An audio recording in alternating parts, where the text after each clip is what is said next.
শুধু ঢাকা নয়, চিটাগং স্টক এক্সচেঞ্জকেও আমরা ইনশাল্লাহ শক্তিশালী স্টক এক্সচেঞ্জে রূপান্তর করতে পারবো।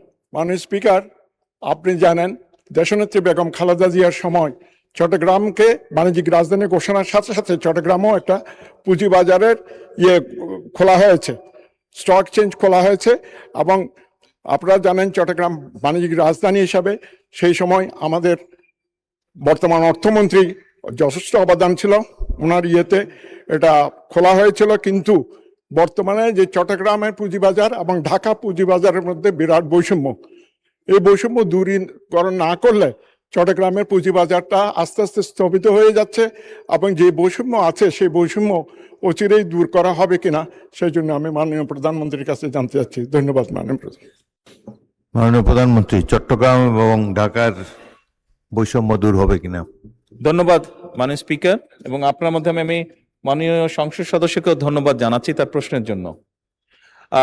উনি যেই শব্দটি উল্লেখ করেছেন ওনার প্রশ্নে, বৈষম্য, মাননীয় স্পিকার, এই সরকারের অন্যতম একটি মূল লক্ষ্যই হচ্ছে সমাজের বা দেশের বিভিন্ন জায়গায় বিভিন্ন ক্ষেত্রে যেখানে যেখানে বৈষম্য আছে, যার জন্য মানুষ বিভিন্নভাবে ডিপ্রাইভ হচ্ছে, সেই বৈষম্যকে দূর করা। এবং